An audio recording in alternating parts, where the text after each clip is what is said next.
Le poème du jour de Miguel Oscar Menaza.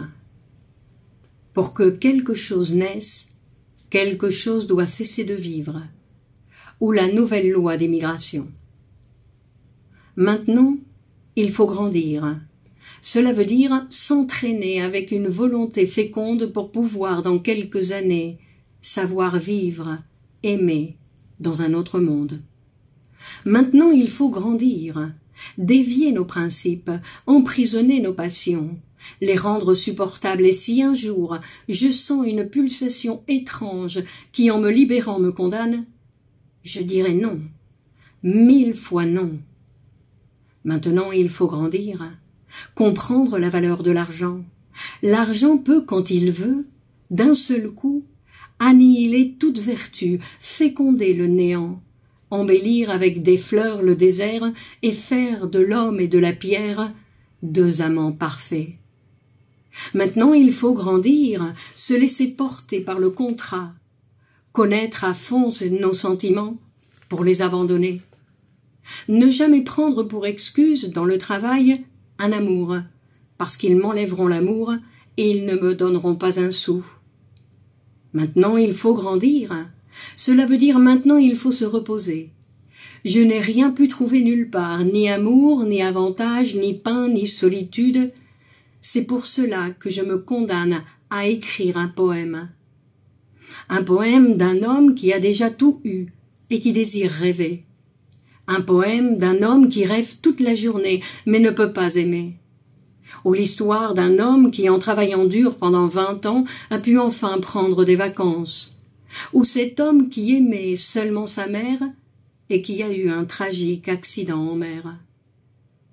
Homme courageux, homme d'acier ferme, des combattants, dans les rues de la ville, tous contre tous. Moi, je suis un homme et j'écris avec violence. Parfois, je finis par savoir des choses que je n'ai jamais vécues. Parfois, je me rends compte que je vis des vies que je n'ai jamais imaginées. Je suis élégant et je suis vêtu de paroles. En même temps, je désire et on me désire. Et cela me donne du courage pour continuer dans le poème. Ils me font sentir que j'écris pour le monde. Je dis violet, je mets violet ici, et l'horizon se teint de violence. Je dis violence, je mets violence ici, et un homme arrache son sexe et l'offre à Dieu. Ou bien une femme dit à l'homme « Tue-moi, s'il te plaît ». Et il la tue avec une certaine nervosité, et la femme satisfaite jouit tandis qu'elle meurt. On met l'homme en prison pour 30 ans, et quand on le libère, une lumière l'aveugle, et il meurt aveugle, écrasé par un gamin qui passe à bicyclette. Un homme, une femme se heurtent dans la vie, et ils se bousculent comme des bêtes, et se sourient chaudement et s'étreignent avant de tomber. Le fait de s'étreindre mutuellement les sauve. Ensuite leurs vies se remplissent de papier. Papier pour la naissance, papier pour être né, dans un pays, un village. Papier qui confirme que père et mère ont fait l'amour. Papier qui me disent que je suis un homme ici. Ici, sur ce papier, on dit clairement que cet homme que je suis est né d'êtres humains. Et le papier assure avec la force de la parole écrite qu'au moment de la photo, cet homme que je suis était vivant. Venez à moi, je n'ai rien à vous donner. L'étranger n'a rien de rien, rien, et cependant, il a un vers écrit dans les yeux. Tourne la vie, tourne, et s'arrête aussi. Voilà ma vie, mes enfants, mon argent, mon travail futur, tous mes amours. Donnez-moi au moins un papier qui dise « L'étranger Juan n'a rien, il a tout donné pour un papier. Je n'ai rien, il ne me reste même plus de dignité. Au moins un papier qui dise que j'ai vécu. » Celui-là, c'était Juan. Il est né de père et de mère. Il fut exactement un homme. Mais il vivait comme un chien, sans amour et sans maître. En mourant, ses papiers ont échoué aussi, et personne ne s'est rendu compte de sa mort. Il n'était pas là, il ne venait pas.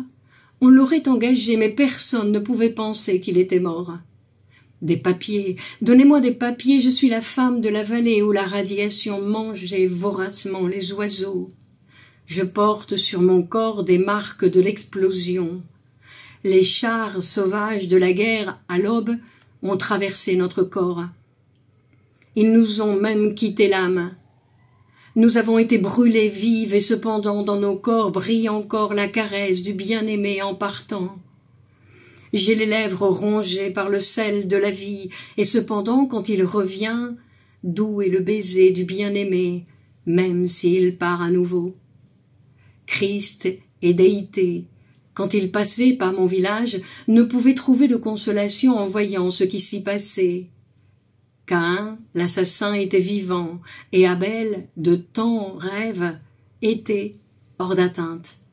Dans mon village, on violait les vierges pour ne pas attraper de maladie, et on attachait les enfants de la taille aux pieds pour que les pauvres, ils ne puissent pas marcher. Et quand il n'y avait pas de pain ou de viande ou d'essence, on tuait un pauvre ou une putain. Il y eut des nuits dans mon village, la terre, qu'on a appelées les nuits des bombes, où nous nous couchions les uns sur les autres pour que ceux d'en bas ne meurent pas. Et ensuite il y eut des horreurs qui ne s'oublient pas, des horreurs qui étaient uniquement la faute de Dieu. Merci.